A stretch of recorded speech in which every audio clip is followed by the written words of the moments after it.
Certainly going alone allows you to go deeper. And it's not like you're a mystical monk sitting out there meditating on the vastness of the universe, because the truth is that 99% of your day is filled with mundane things like, are these waves getting a little bit steeper? Should I go to the left or to the right of this island? Those clouds look like they're getting darker. The wind has shifted. The wind has become choppier. Most of your mind, at least the superficial level of your mind, is spent occupying with this short-term problem solving all day long and worrying. But I do think that somehow allows the deeper processes to happen.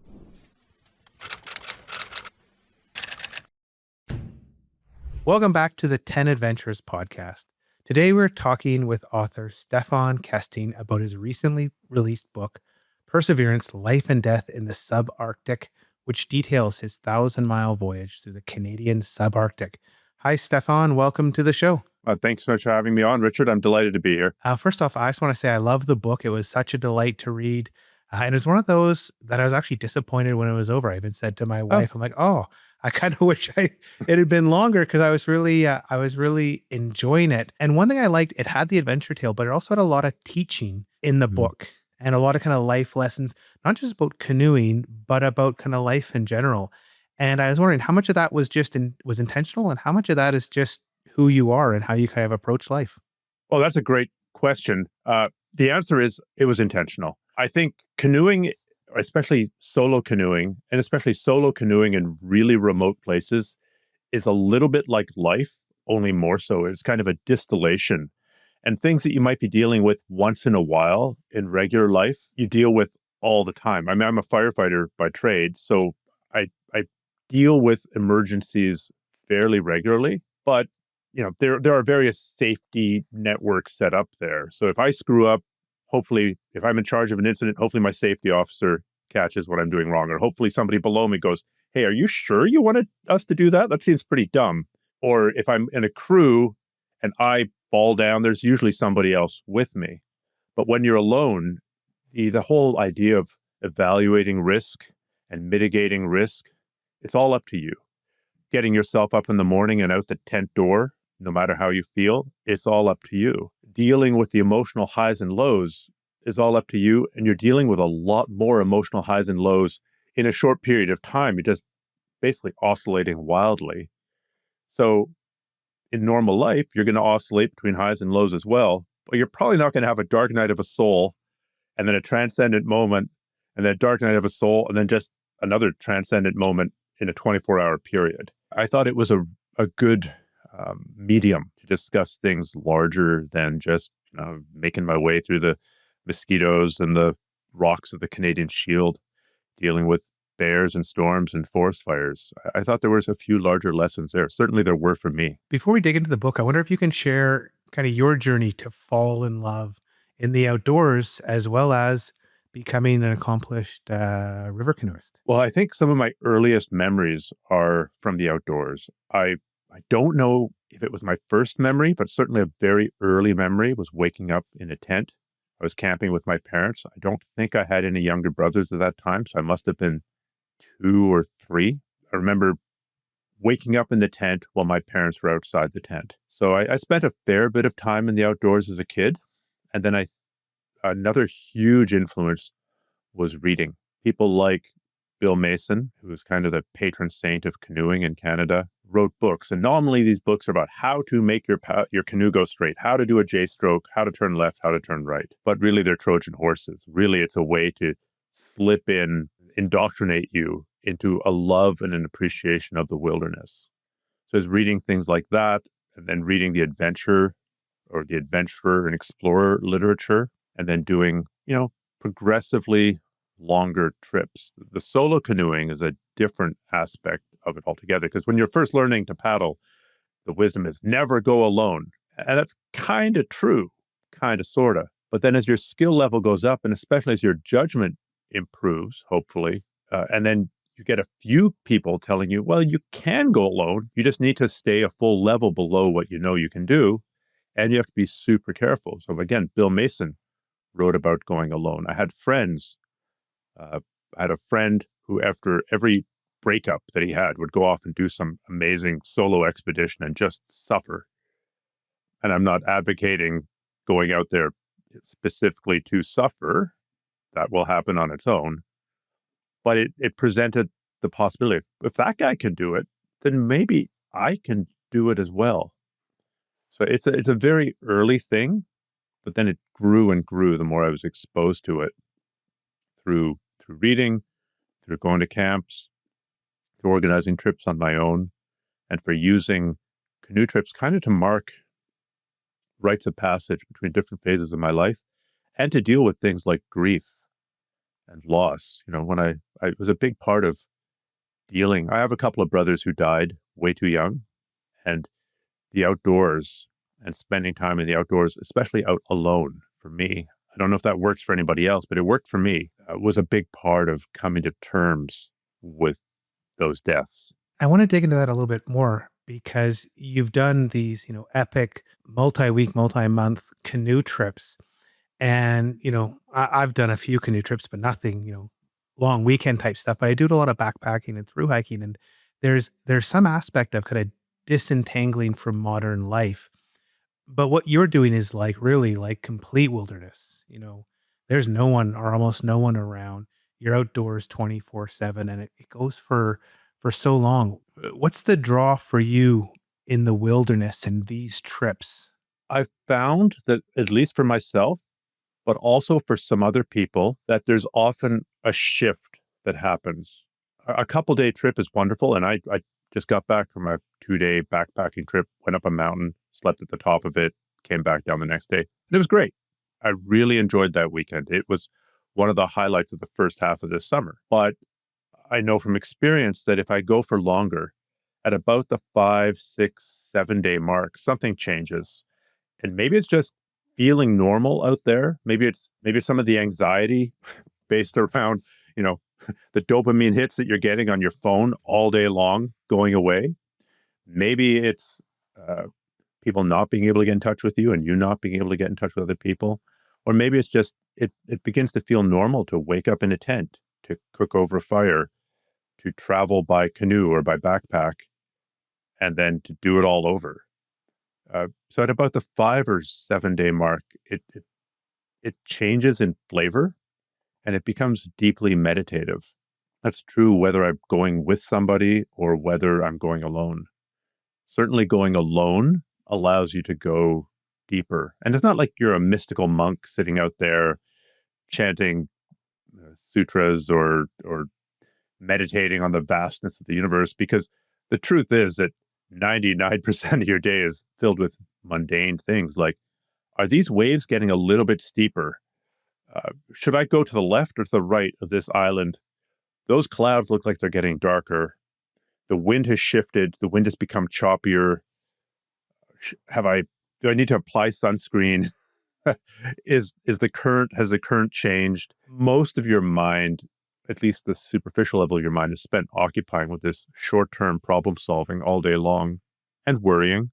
But I do think that somehow allows the deeper processes to happen. And again, maybe it's as simple as, human beings have been around for 300,000 years. And before that, we were, evolved from animals that spent all their time outdoors. So maybe it's just a deep reaction to kind of being in the setting, which for the vast majority of our history, that we were looking at blue sky and green forest. And now we're surrounded by blue sky and green forest. And maybe it's a homecoming of sorts. Or maybe that's just a level of projection that I'm putting on top of it all and trying to justify what is a genuine feeling. And maybe it's just a fancy just so story to justify having that feeling. I don't know. You talk later in the book about how modern life really separates us from nature. And I was wondering, when you're back home in Vancouver, do you feel you're able to engage with nature in a meaningful way in a modern city? Well, Vancouver's a bit of a weird animal. I mean, there's a reason that housing prices are so insanely high here. And it's because access to nature is fairly close. Like, if we were living in LA or even in Toronto, it's quite a trek to get out into greenery. So it's a bit of a cheat to say, I'm not that far from nature, but it's a skill, right? Being able to be attuned to the weather. it's something that happens naturally on a canoe trip because you're scared of the weather changing and either your progress coming to a halt or you being on some lake where you can't land on the shore. And if the weather changes and you can't put into shore, you're screwed. Or at least you're going to go for a very scary ride. So it's not something mystical. It's something very practical. When I've been with Native people, they've managed to see animal sign that completely I missed completely. And I don't believe it's some kind of woo connection to animals. It's just that that's historically where their next dinner came from. And if they didn't see that, whatever it was, that muskox or that caribou, they were going to go hungry. And in the modern context, now it's still a big part of the meaning. And so they're just paying more attention. We all have this. I mean, a really good electrician can walk onto a job site and go, oh my God, who wired this? That's crap, that's crap, that's crap, that's crap. I would look at it and go, I see wires. And a really good mechanic is going to take a look at an engine and go, oh, this thing needs a lot of work. I don't have those superpowers. But after being outdoors, exposed to the wind, feeling it on your skin, tasting the amount of water that's in the air, feeling how your boat is moving all day as the waves are coming underneath you, listening for the sounds of the wind changing and how the little curlers at the top of the waves are, feeling how your paddle is moving differently under the water, you're paying attention to all that because it begins to really matter. So it's something that can be reactivated fairly quickly if you're outdoors and you're paying attention, which you should be. This book opens with you dealing with some pretty serious medical issues, which lead to this journey. Can you maybe talk through what happened and why this specific trip? Found out about 5 years before that trip that I had polycystic kidney disease, which means that my kidneys were getting bigger, but as they were getting bigger, they were becoming much less functional. Kind of ironic. You'd think if they got bigger, they'd get better, but no. And over the course of the next half decade, I just watched as my kidney function declined and declined and declined. And ultimately, it's a question of mortality, right? 50 years ago, I would have been dead. 100 years ago, I would have been dead. 1,000 years ago, I would have been dead. And there are procedures now. There's dialysis, which I avoided, thankfully. There are transplants, which I got, thankfully, from my brother. And but still, something can go wrong, right? Something can go wrong during surgery. Something can go wrong after surgery. You might survive, but you might not be functional.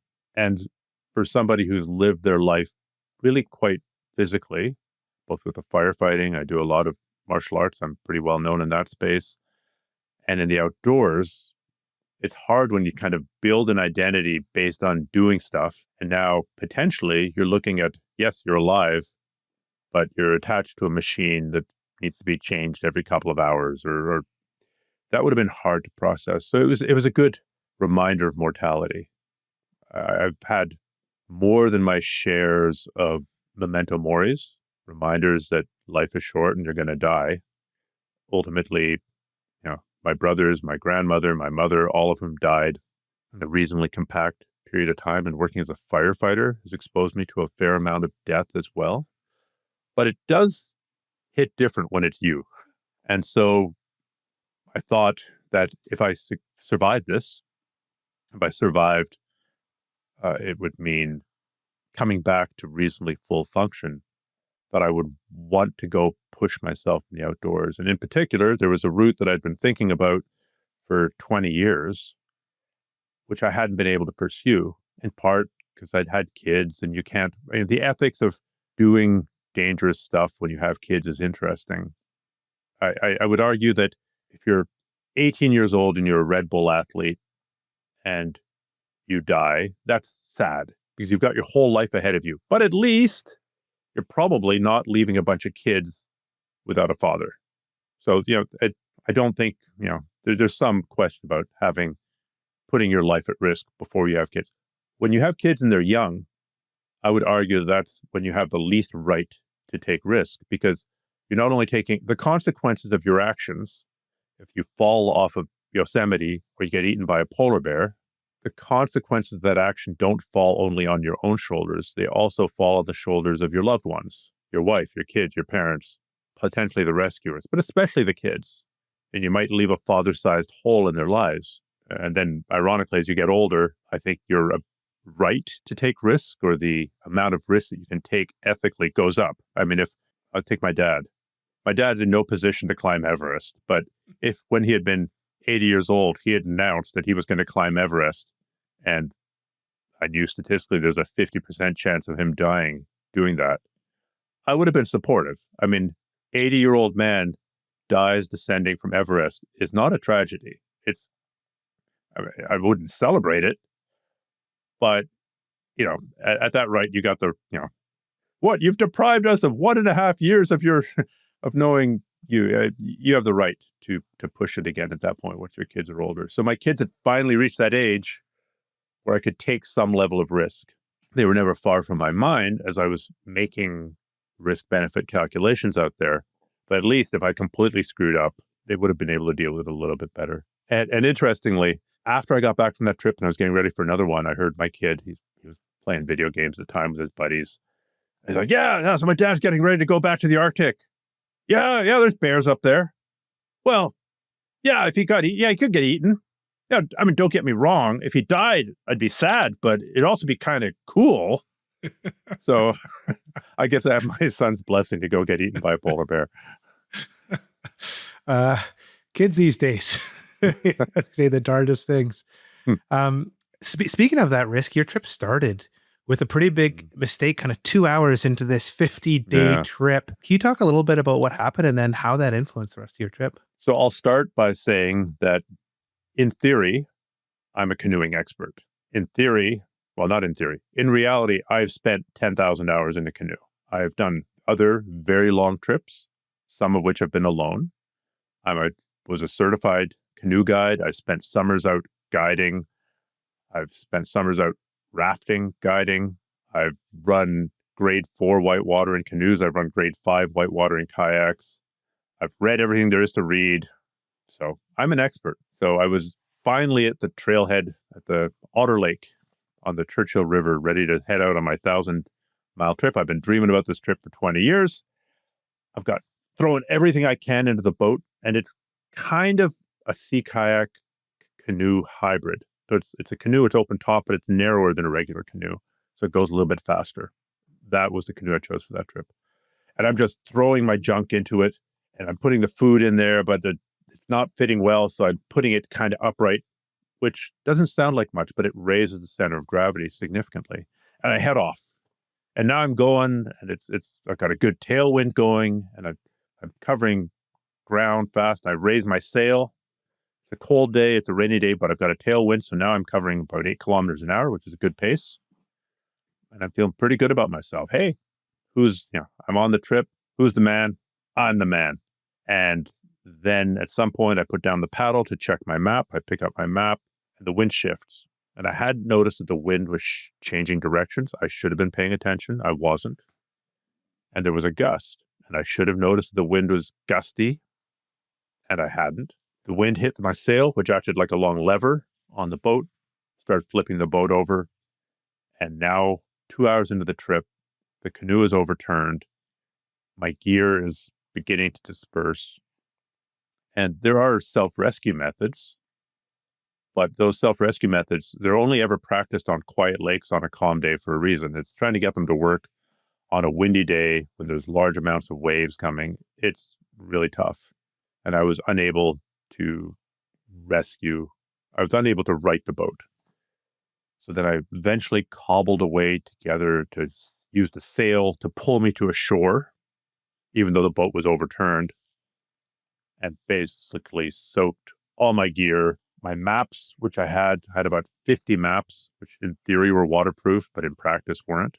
Those shredded. And it was such a blow to the ego because I'm the expert.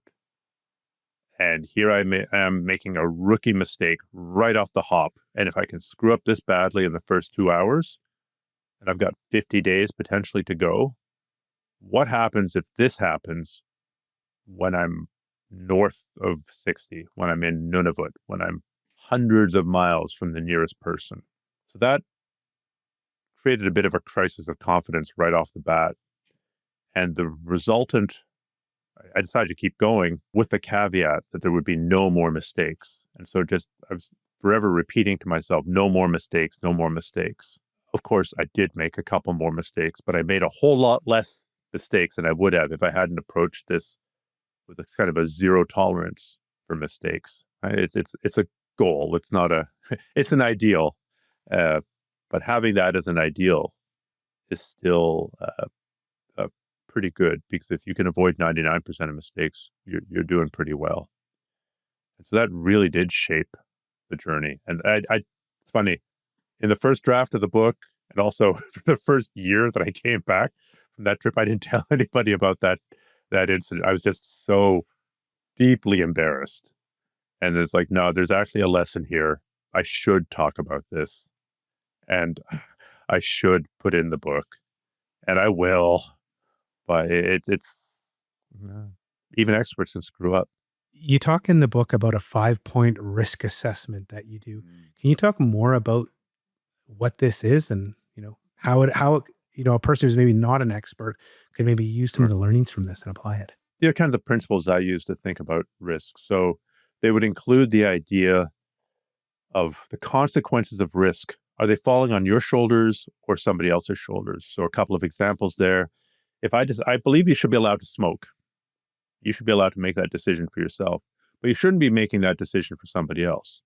So if you smoke and you have kids or you live with people, smoke outside, right? That way, most of the consequences of smoking fall on yourself. Or let's take a more ridiculous example. If you lived for getting drunk and driving your car really fast while drunk, let's just say that's your thing. Big difference between doing that on your own 40-acre property, where if you totally screw up and you drive into a tree or off a cliff, you just kill yourself, versus taking it on the highway where inevitably you're going to hit somebody else who didn't consent to be part of your experiment.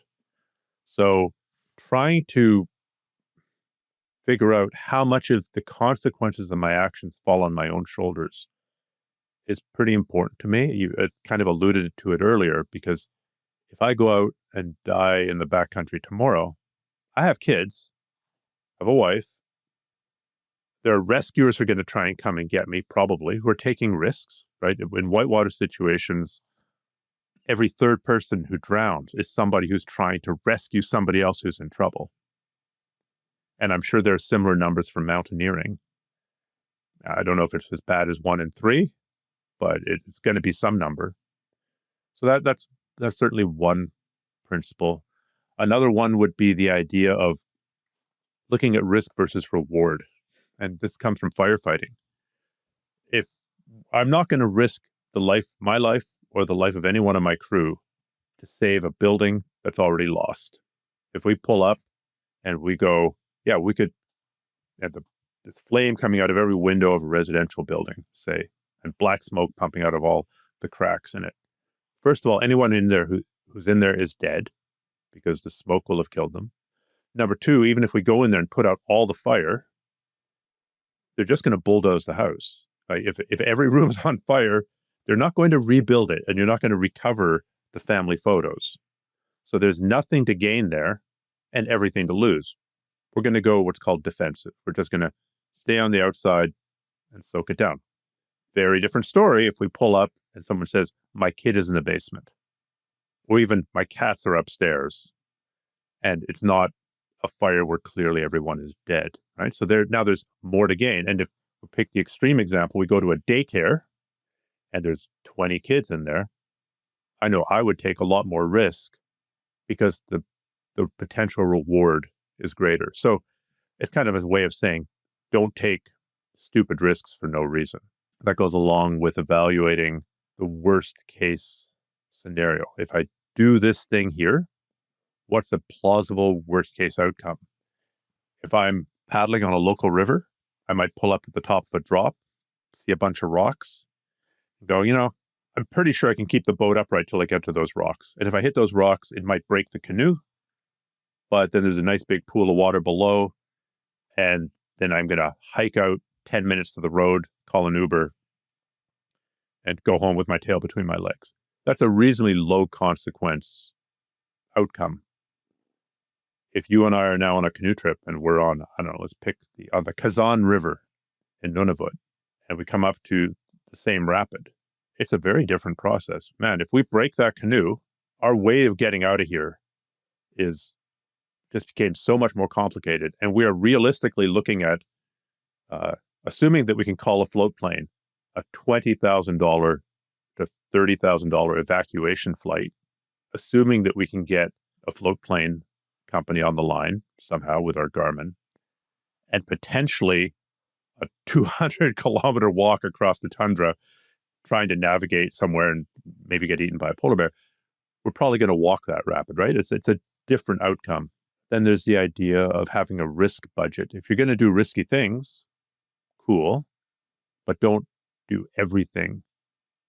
Don't take every risk that comes along. My next youngest brother, the first of my brothers to die, was a compulsive risk taker. There was no risk he wouldn't take. And you meet people like this sometimes. I think they might have a very suppressed not immune system, a very suppressed adrenal system, or a very low response to adrenaline. So they need a massive amount of adrenaline.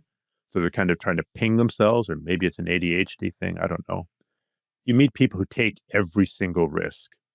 And I think that's bad policy.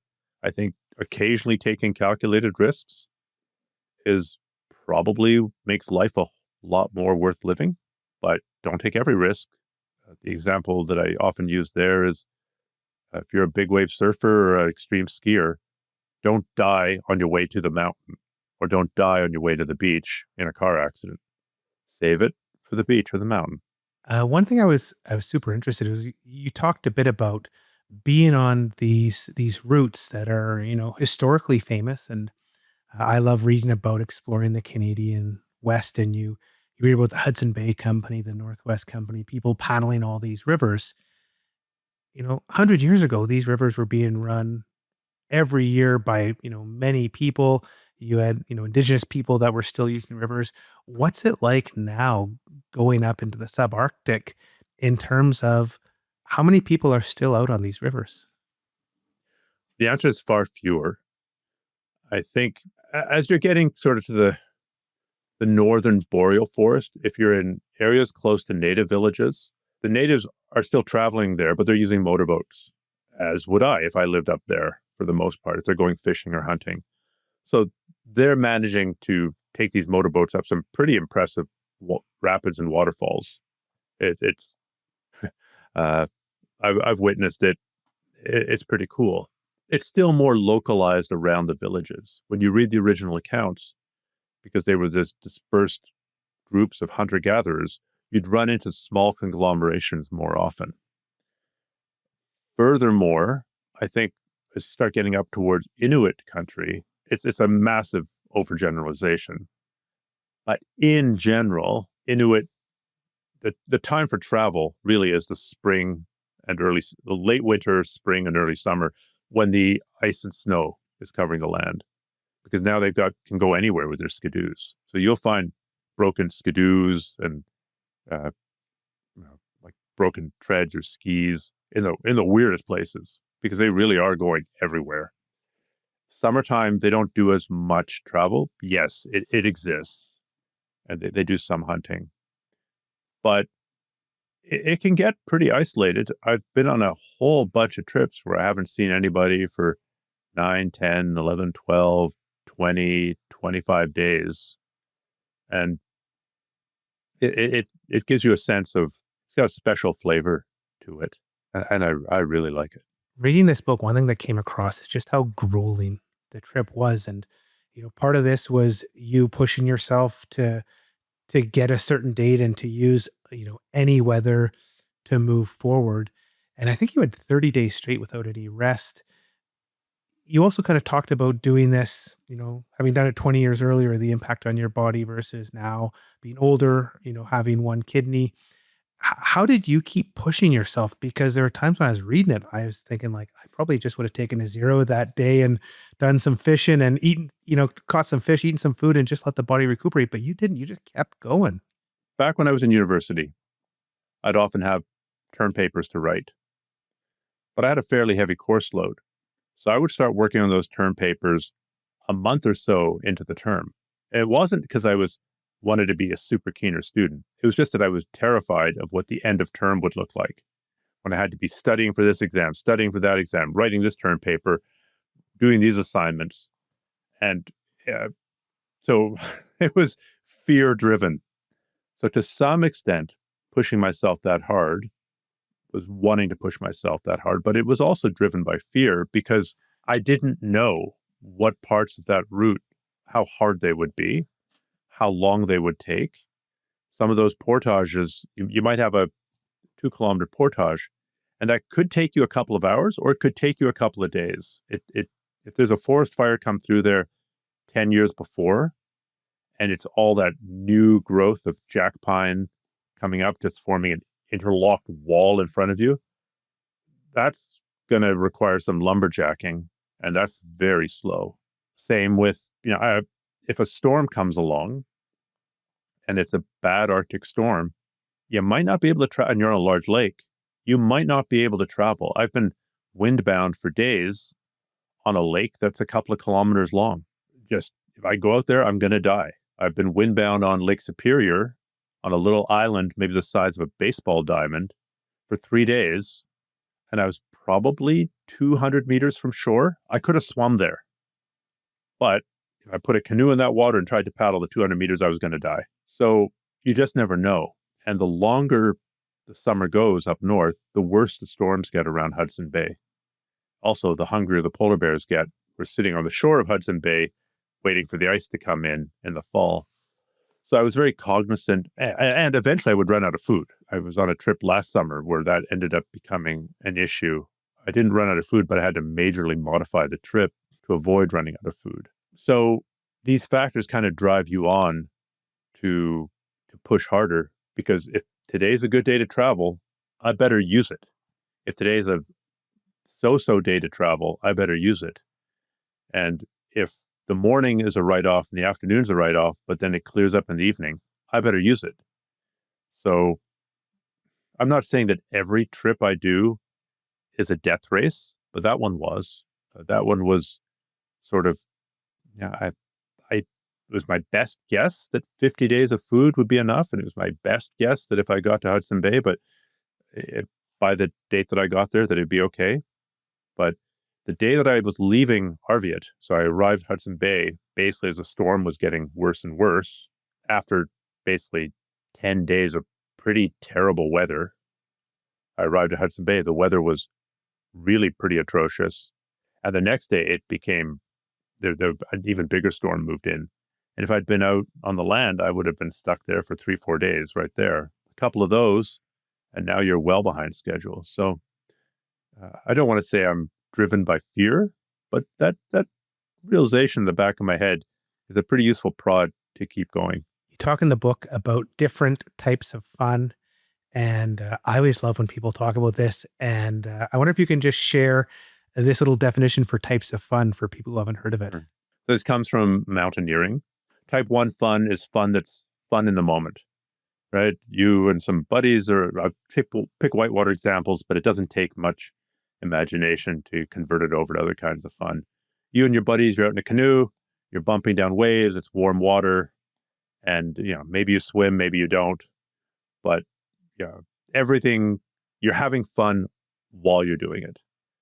Type 2 fun is when it's not fun in the moment, where you're like, oh shit, we've gone beyond our parameters here, or you're wet and you're cold and you're tired, maybe you're injured, but as soon as you stop doing it, get back in your cars, get a bite into you, you're like, oh man, that was pretty good. Type 2 fun becomes fun immediately after you stop.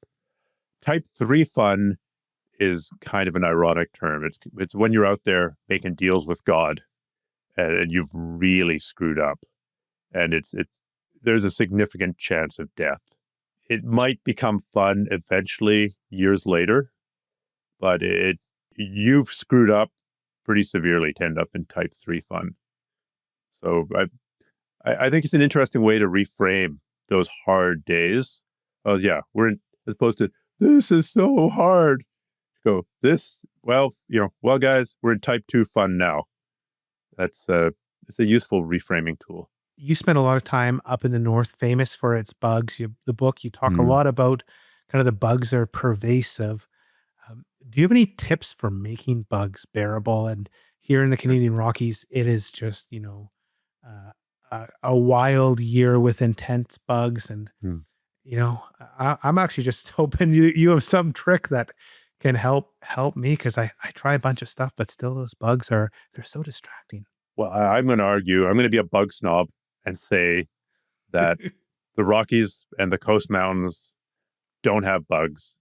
Maybe Winnipeg has a little bit of bugs in the summer, but the true horror of the bugs become evident way up north. And it's just a function of how much water's around, really. So I know it's buggy where you live right now because there's been a lot of rain. So a lot of the ephemeral ponds that would normally be dry by this time of year probably still have water in them, meaning mosquitoes can breed. The ephemeral creeks that would have dried up are still flowing. So you get an extra round or two of black flies coming out of it. The bugs of Nunavut and the bugs of the extreme northern forest are just insane because if you look at it with an air photo, you just see blue everywhere. Or look at it from a satellite photo. Half of the bloody terrain is water. There's breeding, and what's not water, a lot of it's swamp. So there's a lot of spaces for mosquitoes to breed.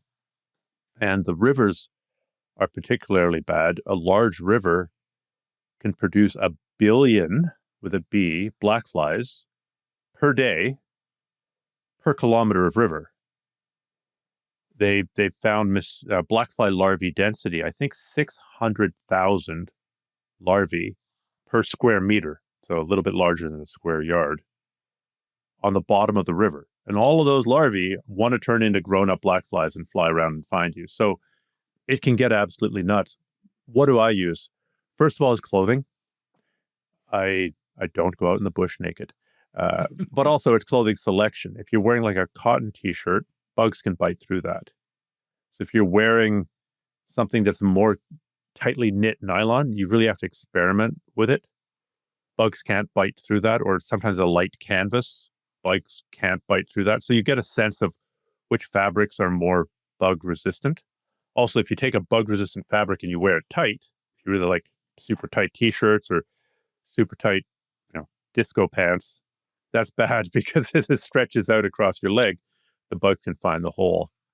I once finished up a day in the Northwest Territories, and I'd been wearing leather gloves, basically the leather work gloves you get at Home Depot. I took it off and had a line of bites that went along the ridge of each finger because where the leather was sewn together, the mosquitoes had been probing, and had been biting through the stitch holes. So basically I had this pattern of bites that followed the stitch holes of the gloves, but it was still better than having them all over my hand. So number one is clothing. Number two is not bear spray. Bear spray would make you stop worrying about the bugs, but bug spray. I was in the Yukon the year that some French tourists went out hiking with bear spray and saw a bear and took out their bear spray and sprayed themselves the way that they did with bug spray and had to be medevaced. So it's perhaps an easy mistake to make. Bug spray does work. You have to go with DEET. You have to go with at least 30% DEET.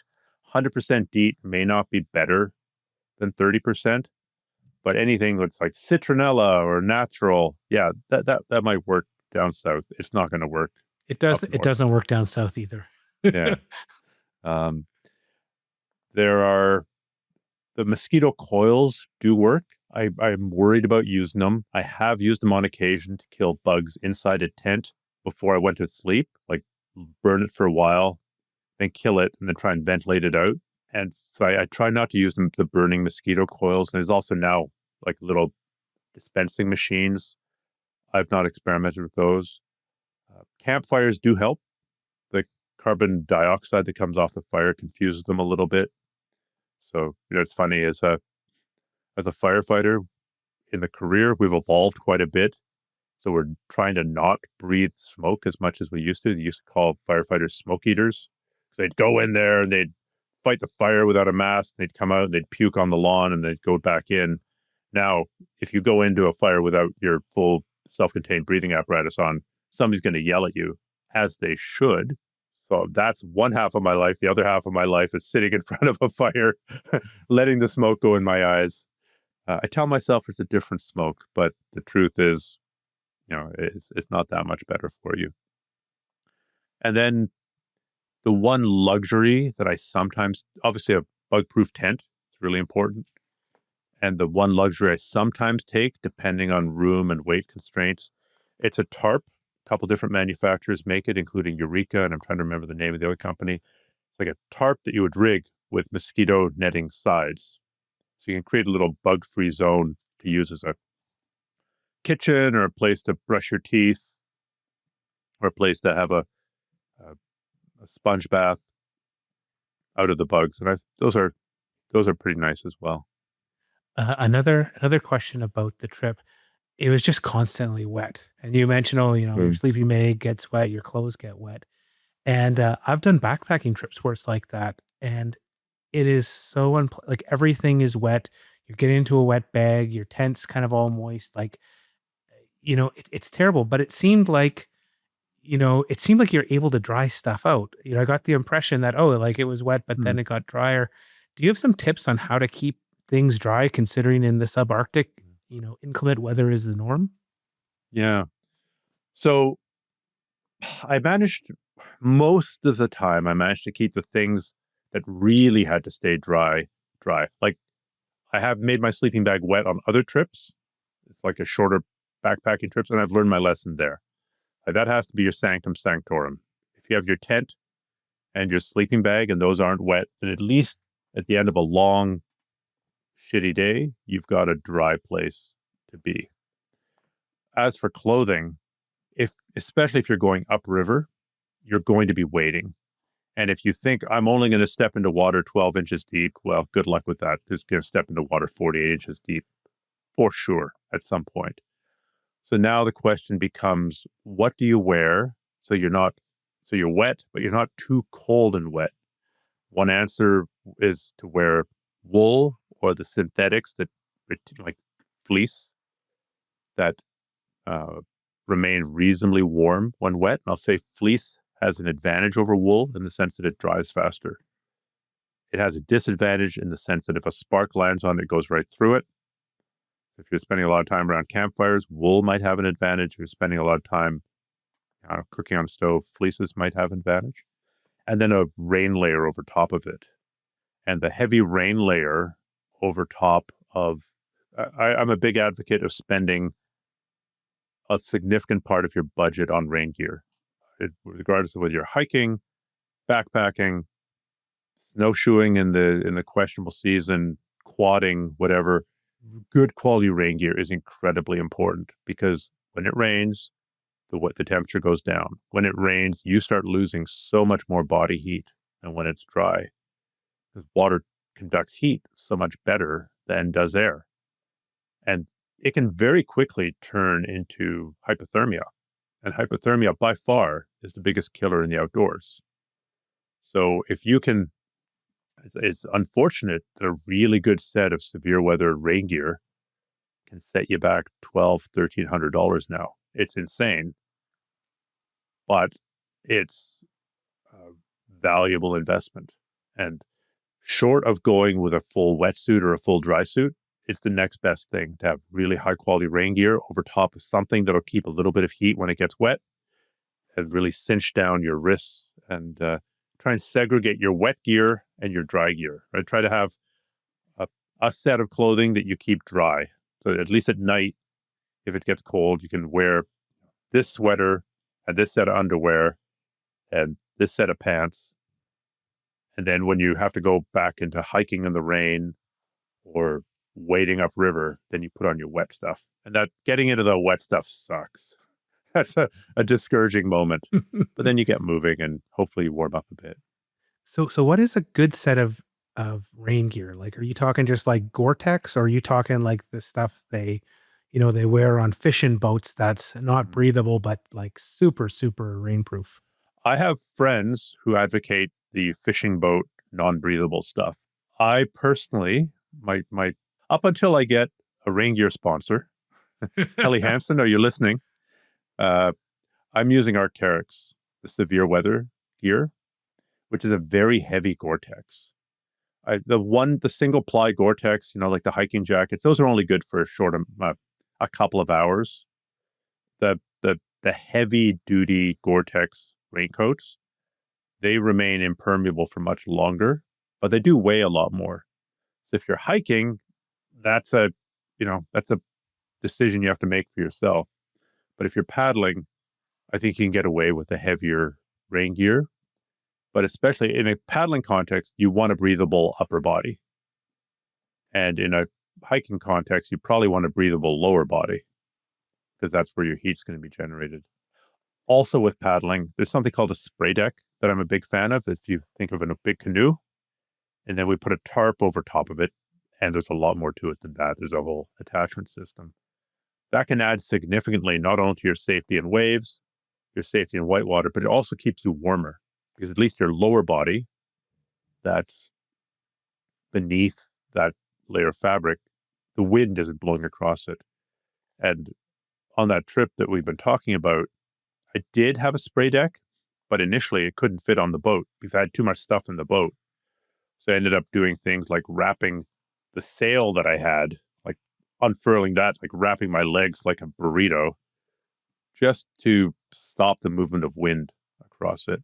But spending good money on rain gear and a good tent, I think those are really important. One is you're going to keep you dry during the day. The other is going to keep you dry at night. Or dry-ish during the day. I love the ending of the book where you talk about your friends asking if you enjoyed the trip. So I'm going to end this on the same question. Did you enjoy the trip?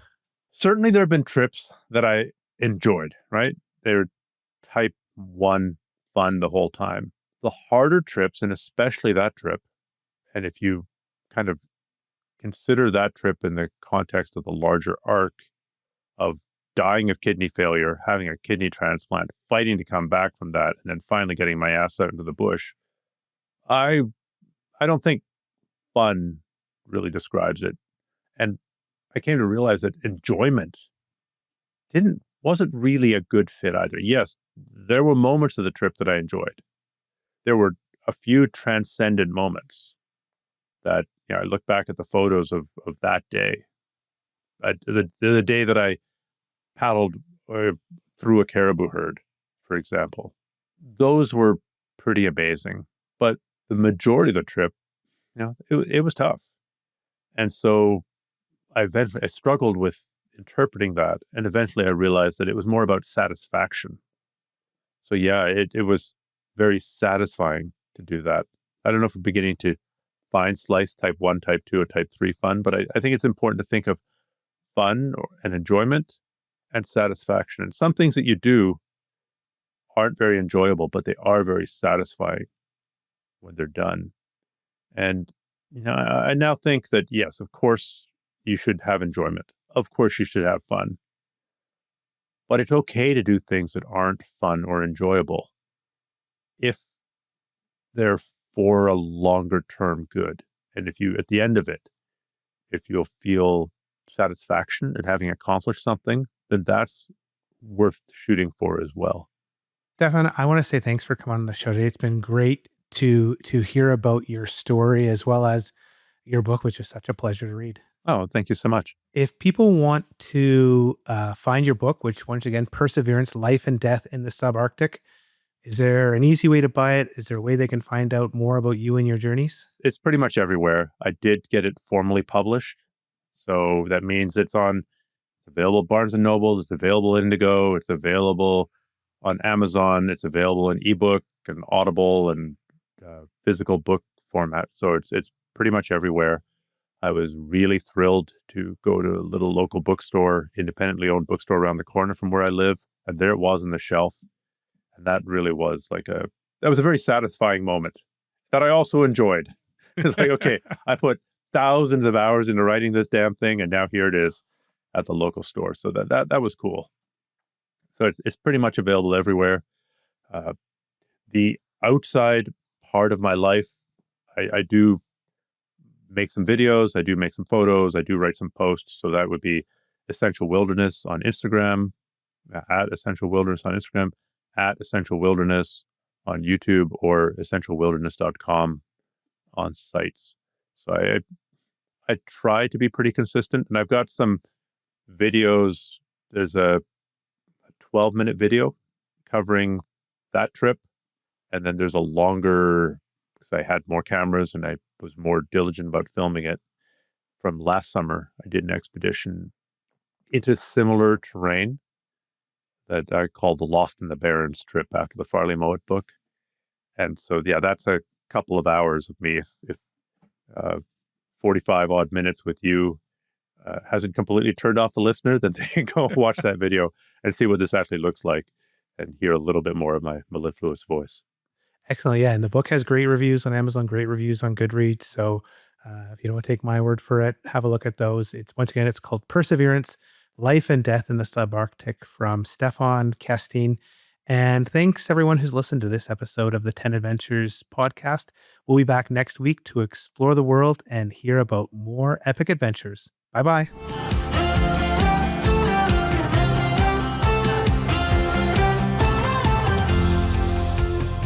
Start planning your own adventure by visiting us at 10adventures.com and listen to other episodes of the 10 Adventures podcast on Amazon Music, Apple Podcasts, Spotify, or anywhere else you find your podcasts.